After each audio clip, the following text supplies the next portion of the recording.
Aujourd'hui, j'ai le plaisir d'accueillir une de mes patientes qui s'appelle Camille. Alors, Camille n'est pas une patiente comme les autres. J'ai rencontré Camille il y a 3 ans. Nous sommes restés en contact depuis. J'ai eu le plaisir et la chance de la voir évoluer.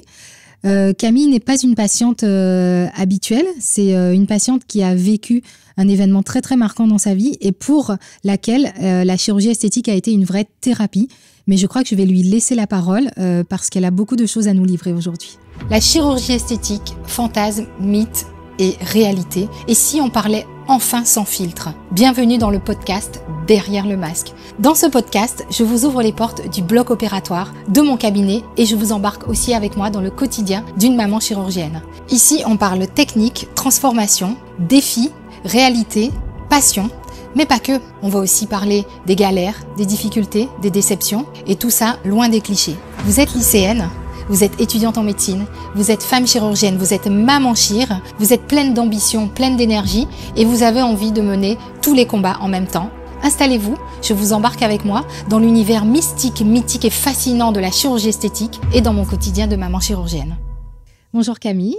Bonjour. Je suis très contente de t'avoir aujourd'hui avec moi. Est-ce que tu peux nous dire qui tu es ? Alors, je m'appelle Camille, j'ai 33 ans, je suis assistante médico-administrative au centre hospitalier de Pau et je vis à l'Escar. Donc, tu travailles à l'hôpital en fait. Tout à fait, je programme des interventions au bloc. Ok, très bien. Alors, est-ce que tu peux nous expliquer un peu qu'est-ce qui t'a poussé à venir me voir, comment on s'est rencontrés ? Alors, j'avais besoin de retrouver mon corps et de redevenir moi, c'est pour ça que je vous ai contacté. D'accord. Quand tu dis redevenir toi, il me semble que tu m'avais confié qu'il s'est passé quelque chose de très important dans ta vie. Si tu as envie de nous le partager ou de nous en parler, parce que je crois que ça a été une grosse étape dans ta vie. Alors oui, tout à fait. Effectivement, il y a quelques années maintenant, j'ai perdu l'homme qui partageait ma vie dans un accident de moto. Donc, en une fraction de seconde, c'est mon passé, mon présent, mon futur, mais aussi une partie de moi qui part avec lui. C'est compliqué d'expliquer le deuil avec des mots. Je pense qu'il faut le vivre pour le comprendre, mais au final, c'est finalement accepter l'inacceptable. Parce que ça a été brutal. Très brutal, en fait, c'était un accident et de suite, en fait, il est décédé sur le coup. Sur le coup, d'accord. Et donc après, cette annonce est arrivée, et, vous étiez ensemble depuis longtemps ou Alors oui, déjà on se connaissait depuis le collège, on avait tous nos meilleurs amis en commun. D'accord. Et en fait, je passais la journée avec lui et j'étais juste rentrée chez moi me changer. D'accord. Quand son meilleur ami m'a appelée pour me dire qu'ils étaient partis faire une balade moto et que ça s'était mal passé. Donc je suis de suite arrivée sur les lieux, en même temps que les pompiers, le SMUR, tout ça. Et donc après, il a quand même fait 2 jours de réanimation, mais il était en mort cérébrale. D'accord. Donc voilà. C'était donc une expérience qui t'a déchiré complètement. La pire chose qui me soit arrivée jusqu'à présent dans la vie, de toute façon. D'accord. Et donc, du coup, est-ce que tu as l'impression que ça a changé quelque chose, j'imagine, sur ton corps ? Quelles ont été les conséquences de ça ? Alors, sur mon corps, oui, parce que suite à ça, en fait, le seul objectif de mes journées, c'était de réussir à sortir de mon lit. D'accord. Et de pouvoir continuer à aller travailler. Le reste, ça m'était complètement égal. Donc, j'ai eu la chance d'être très bien entourée par ma famille et mes amis, même si on se sent seul, même dans la foule. Et en fait, sur un poids de forme d'une 50aine de kilos, j'ai perdu plus de 10 kilos. Ah oui. Donc, je suis devenue vraiment très, c'est très beaucoup, mince. Pour un petit gabarit, oui. C'était vraiment très, très maigre et je suis restée comme ça pendant des mois et des mois. Et finalement, quand après des années, j'ai retrouvé mon poids de forme, c'était plus la même chose, quoi. J'avais plus de poitrine, elle s'était complètement affaissée. Donc, il y a eu des conséquences sur ta poitrine, ah oui, si j'ai bien totalement. Surtout sur la poitrine, parce que sur le reste du corps, finalement, ça s'est pas forcément vu, mais sur la poitrine, alors que de base, j'avais un très beau bonnet-C qui se tenait très, très bien, et j'avais les seins qui s'étaient complètement affaissés. Je pense comme si j'avais eu des grossesses. Et je supportais plus de me voir dans le miroir, en fait. D'accord, oui. Ça me ramenait, en fait, à tout ce que j'avais vécu. À chaque fois que je me voyais, je revoyais ce que j'avais vécu et pourquoi j'en étais là. Ça te rappelait le traumatisme que tu avais vécu plusieurs années. Exactement, tout à fait. Et donc, en fait, effectivement, moi, c'est à ce moment-là que je crois que je suis intervenue là, dans ta vie, parce qu'on s'est rencontrés plusieurs années après ton traumatisme. Est-ce que tu peux nous raconter ? Est-ce que tu avais pensé à faire de la chirurgie esthétique avant, ou c'est quelque chose que tu n'envisageais pas du tout ? Alors, sur mes seins, jamais. J'ai jamais pensé à refaire de la chirurgie. J'étais très contente de ce que j'avais.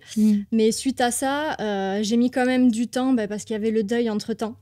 Mais une fois que j'avais pris ma décision, que je m'étais dit je ne veux pas rester comme ça, je veux essayer de soigner mon corps pour un petit peu guérir aussi mon esprit tout simplement. Dans ce cas, j'ai commencé à faire des recherches, beaucoup de recherches sur savoir qui je devais aller voir parce que je voulais vraiment quelque chose de très naturel, quelque chose qui juste retrouver mon corps en fait. Je voulais pas avoir des ballons d'avant. Exactement, je voulais juste avoir le corps que j'avais avant tout ça. Donc, j'ai fait beaucoup de recherches sur Internet, sur les réseaux sociaux. Je me suis renseignée un petit peu autour de moi, de voir. Et après, en fait, je vous ai trouvé sur Instagram. Et pendant des mois, je vous ai suivi. J'ai regardé vos posts, vos avant-après, les commentaires des personnes, ce qu'il y avait au niveau des avis Google, tout ça. Et là, je me suis dit, c'est elle que je veux. Et donc, j'ai fait la consultation en ligne, puisqu'à l'époque, vous aviez déjà beaucoup de délais au niveau des consultations physiques. Donc, j'ai fait la consultation en ligne et je me suis dit, je verrai bien ce qu'elle me répond. Donc, je vous avais tout envoyé et j'ai eu une réponse dans le mois, il me semble. Et vous m'aviez répondu un mail de 2 pages entières. Je ne m'attendais pas du tout à ça. Je m'étais dit, je vais avoir un petit mail qui me dit oui, c'est possible. Mais pas du tout. Vous m'avez envoyé 2 pages C'était très détaillé et c'était vraiment ce que je recherchais. Donc, après, j'ai contacté votre secrétariat et on s'est vu en personne quelques mois après. Et est-ce que tu te souviens que sur la consultation en ligne, si tu m'avais parlé de cet accident, de ta vie, de cet événement de ta vie Alors, sur Internet, non. Il me semble bien. Je vous en ai parlé quand on s'est vu en personne. Sur Internet, j'avais vraiment dit ce que je voulais, le remonter, pourquoi. Je vous avais juste dit que j'avais eu une grosse perte de poids, mais je ne vous avais pas dit la raison du pourquoi, du comment. Parce que c'est vrai que quand on voit les patientes en consulte, il y en a qui perdent du poids pour des raisons diverses et variées. Et au final, comme j'explique aux patientes, faire une intervention, puisqu'en l'occurrence, on a opéré tes seins, c'est assez facile à faire techniquement, mais nous, en tout cas, moi, ce qui m'intéresse dans les consultations, c'est de connaître l'histoire de la patiente, voir un peu son vécu. En fait, c'est la rencontre humaine, parce que opérer, c'est facile, mais on opère toutes les patientes différemment. Et je me souviens que ton histoire m'avait chamboulée. Et d'ailleurs, si on est encore à en parler plusieurs années après, puisque maintenant, je t'ai opérée il y a combien de temps, Camille ? C'était il y a 3 ans. Il y a 3 ans.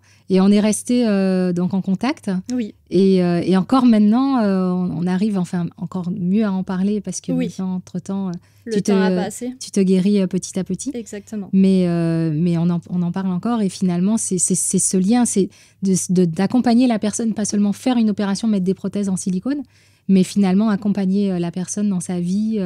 Et c'est ça qui est extraordinaire. En tout cas, c'est pour ça que je fais ce métier-là. Mais... Tout à fait. De toute façon, quand on s'était vu, vous m'aviez demandé pourquoi j'avais perdu du poids, si c'était pas indiscret. Et à ce moment-là, du coup, on en avait discuté. Et vraiment, je vous avais vraiment dit ce que je voulais. Surtout, c'était livré. Retrouver mon corps. Et on a discuté beaucoup de ce qui s'était passé. Oui. Et est-ce que tu peux nous expliquer donc, ce que tu as fait comme intervention ? Alors, avec vous, du coup, on a refait la poitrine. Oui. Et au niveau de la poitrine, comment ça s'est passé ? Est-ce que tu avais des appréhensions avant l'intervention, puisqu'on entend parler des prothèses, on ne sait pas, ou est-ce que tu étais complètement confiante ? Comment tu avais bien préparé ton intervention avant ? Comment ça s'est passé ? C'était stressant au bloc ? Alors, j'avais totalement confiance en vous. Donc, stressée, oui, un petit peu, forcément. Hein. C'est quand même une intervention, une anesthésie générale. Donc, forcément, oui, ça l'était. Mais après, quand on s'est retrouvés au bloc, du coup, on a rediscuté.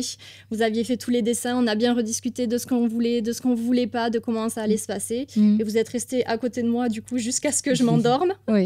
Et donc, franchement, ça s'est très, très bien passé. Même au réveil, vraiment, j'avais pas spécialement de douleur. Et c'était en ambulatoire, donc le soir je suis rentrée chez moi et j'avais que comme des légères courbatures finalement. D'accord. Alors j'avais un peu d'appréhension parce que je connaissais des gens qui s'étaient fait refaire la poitrine et qui m'avaient dit oh là là, tu verras, c'est une horreur, tu n'arriveras même pas à te déshabiller toute seule. Alors moi j'avais la pression, mais pas du tout. Tu as eu une technique un peu particulière ou tu as eu la technique, les prothèses, on les a mises sous le muscle ? On les a mises sous le muscle, pas de graisse, rien, juste on a mis la prothèse sous le muscle. Mais il me semble que vous aviez un petit peu reconstruit tout pour que ça retienne finalement. Donc oui, quand je suis sortie, j'avais de la morphine, de l'opium et du tramadol. D'accord. Donc finalement, j'ai même pas tout pris parce que j'en avais pas du tout. T'as pas eu besoin ? Mais pas du tout. D'accord. Finalement, non. Et ton résultat, le résultat que tu as eu après, est-ce que c'est ce à quoi tu t'attendais ou est-ce que c'est ce que tu espérais avoir comme résultat ? On était parti sur quel bonnet chez toi, tu peux nous dire ? Alors de base, j'avais un bonnet C et du coup, on est parti sur un bonnet D+. D'accord. Donc effectivement, quand je suis sortie de l'intervention, c'était un bon D+. Oui. C'était vraiment des obus, mais c'est normal, j'avais les hématomes, tout ça. Et dans les mois qui ont suivi, ça a beaucoup dégonflé, c'est beaucoup descendu. Et maintenant, mais ils sont hyper naturels. Ils sont vraiment mous, ils sont vraiment... si je m'allonge, ils s'aplatissent. Si je me mets d'un côté, ils suivent. C'est pas du tout les prothèses, en fait, d'il y a quelques années. En cailloux. Voilà, où on se souvient des gros ronds qui se voient. Alors là, pas du tout. On t'a fait des remarques? Les gens ont vu que tu avais été opérée? Pas du tout. D'accord. Personne s'est passé ça, c'est inaperçu. C'est le meilleur compliment. Comme une lettre à la poste, c'est passé. Personne ne l'a vu. Je ne l'avais pas dit à grand monde non plus. Ouais. Et vraiment... Très bien. Et est-ce que au niveau de ta vie psychologique, est-ce que justement, puisque tu m'as toujours dit que cette intervention pour toi, c'était, tu t'es servi de la chirurgie esthétique finalement, de ses bénéfices pour te reconstruire toi. Est-ce que ça a changé quelque chose? Est-ce que tu y es arrivé ou ça t'a permis d'avoir plus confiance en toi? Raconte-nous un petit peu l'après-chirurgie. Alors effectivement, pour moi, c'était un petit peu une forme de thérapie, de refaire ma poitrine et de retrouver mon corps. Donc vraiment, maintenant, je me sens très bien dans mon corps. J'ai retrouvé celle que j'étais avant au niveau du physique, bien sûr. Et du coup, je me sens plus en confiance et j'ai même fait des shootings de lingerie. Alors raconte-nous là, justement. Voilà, avec Galicia, du coup, il y a c'était fin mars. Oui. Du coup, je les avais contactés et on avait convenu d'un shooting avec plusieurs filles. Et vraiment, mais ça s'est super bien passé. Bon, déjà parce qu'elles sont super. Oui. Et vraiment, la lingerie est top là-bas. Et du coup, on a fait un shooting comme ça pour leur marque. Et ça, c'est génial. C'est vraiment génial. Qu'en fait, personne n'a revu que j'avais refait ma poitrine. Que tu avais, voilà, c'est ça qui est bien. Parce qu'en lingerie, finalement, tout est... ça se voit, ça se voit. Là, c'était de la dentelle, vraiment. Et personne ne me l'a dit. Et en fait, c'est comme ça que je t'ai revue aussi sur les réseaux parce que je la suivais aussi. Et à un moment, j'ai vu ce shooting photo qui m'a plu. Hein. Et là, je me suis dit, mais c'est ma patiente, c'est Camille, je la reconnais. Et c'était plaisant de voir la Camille que tu étais devenue parce que je t'ai opérée déjà il y a quelques années. Et on était en contact après en post-opératoire. Et le fait de voir celle que tu étais devenue, finalement, comme une fleur en fait qui s'épanouissait. Et là, je me suis dit, ça y est, là, elle a l'air heureuse, elle est belle, puisque les photos te mettent en valeur. Oui, elles sont très belles. L'opération est magnifique sur toi. Et puis, bon, toi, tu es très, très jolie aussi. Merci. Donc, ça fait des très, très jolies photos. D'ailleurs, on a fait un post sur toi qu'on peut retrouver. Merci beaucoup. mais je suis en tout cas très fière, hein, Camille, de celle que tu es devenue. Merci beaucoup. Et est-ce que tu as l'impression tu penses encore à lui, j'imagine, c'est quelqu'un qui fait encore partie Alors oui, je pense que le deuil, ça n'existe pas vraiment. Je pense qu'on met ça dans une petite boîte qu'on met au fond de notre tête. Oui. Et il suffit en fait d'une odeur, d'une date, d'un mot, de quelque chose pour vraiment que ça nous prenne aux tripes. Oui. Alors bien sûr, j'ai continué ma vie, j'ai refait ma vie. Maintenant, j'ai beaucoup avancé, moi, toute seule, bien sûr, dans ma vie. Mais bien sûr que je pense que j'oublierai jamais. On ne peut pas oublier quelque chose comme ça. Donc, oui. Et est-ce que parfois tu te dis qu'il aurait été fier de toi, tout simplement, d'avoir réussi à surmonter ça, d'avoir réussi à refaire ta vie en tant que femme heureuse, parce que en général, quand on aime quelqu'un, on a envie que la personne soit bien, avec ou sans soi. Mais est-ce que tu as l'impression que quelque part, il serait fier de toi, de celle que tu es devenue? Alors j'espère. J'espère que oui. Moi, je le suis déjà, parce que ça a été le parcours du combattant. Ça a été vraiment très, très dur et je pense que je m'en suis plutôt bien sortie. Oui. De toute façon, je m'étais dit, il est hors de question de sombrer. C'était même pas une option envisageable pour moi. Oui. Donc, j'avançais jusqu'à ce que ça aille un petit peu mieux et vraiment, j'ai fait de mon mieux. Donc, j'espère que oui. Si tu devais partager ton expérience avec des jeunes filles qui ont connu la même chose que toi, que ce soit un traumatisme suite à un accident brutal ou un autre type de traumatisme, hein, puisqu'il y en a plein. Est-ce que la chirurgie esthétique, c'est quelque chose que tu pourrais recommander sans forcément les pousser à le faire, mais est-ce que tu pourrais recommander que si on a envie de se reconstruire, que ça pourrait être une forme de thérapie, comme tu as dit, est-ce que c'est quelque chose que tu pourrais conseiller ou pas? Alors, je pense que c'est propre à chacun, le deuil, et que surtout, si elles veulent faire de la chirurgie, il faut qu'elles le fassent pour elles et pas parce que quelqu'un les a critiquées ou qu'elles se sentent mal par rapport au regard des autres. C'est surtout pour soi, en fait. Pour moi, la chirurgie, je l'ai faite pour moi. Les autres, ça m'était égal. La vie des autres, c'était vraiment pour moi. Sur moi, ça marchait comme une forme de thérapie. J'avais vraiment envie de me retrouver. Et si elles, à chaque fois qu'elles se regardent dans le miroir, elles revoient le traumatisme de leur vie et qu'elles veulent changer, alors oui, il faut sauter le pas, mais avec la bonne chirurgienne. Ah oui. C'est vrai que c'est important important d'avoir confiance et de faire la bonne rencontre. Peut-être la bonne rencontre au bon moment dans ta vie. Et en tout cas, oui, moi, c'est ce que j'ai ressenti en tout cas quand je t'ai connue, que c'était le moment pour le faire. Peut-être que si tu étais venue me consulter avant, on ne l'aurait pas fait à ce moment-là. Tu vois, on aurait beaucoup parlé. Et là, c'était le bon moment. Et en tout cas, je suis contente de t'avoir aujourd'hui avec moi dans cette émission. Je suis contente que tu partages ton expérience et que tu te livres parce qu'aujourd'hui, tu es capable de parler et tu as la force de parler. C'est important pour les jeunes filles peut-être qui vivent la même chose que toi ou d'autres personnes. Et tu es aujourd'hui une belle jeune fille, une belle jeune femme. Et vraiment, je te souhaite le meilleur parce que moi, je suis intervenue sur une toute petite partie de ta vie finalement qui t'a permis de faire le petit déclic. Et en tout cas, moi, je voulais te dire que je suis vraiment, vraiment hyper fière de celle que tu es devenue. Toi, tu es fière d'avoir des beaux seins. Et oui, exactement. Mais moi, je suis très fière de toi, Camille, vraiment. Moi, je suis très contente de vous avoir contacté à vous et pas une autre. J'ai aucun regret sur mon choix de chirurgienne. D'ailleurs, c'est pour ça que je reviens vous voir à chaque fois pour les autres chirurgies parce que c'est vraiment important d'avoir un très bon contact avec les personnes qui vont nous retoucher, quoi. C'est très gentil, Camille. Merci d'être venue. Et puis, tu continues de nous donner des nouvelles ? Bien sûr. Avec plaisir.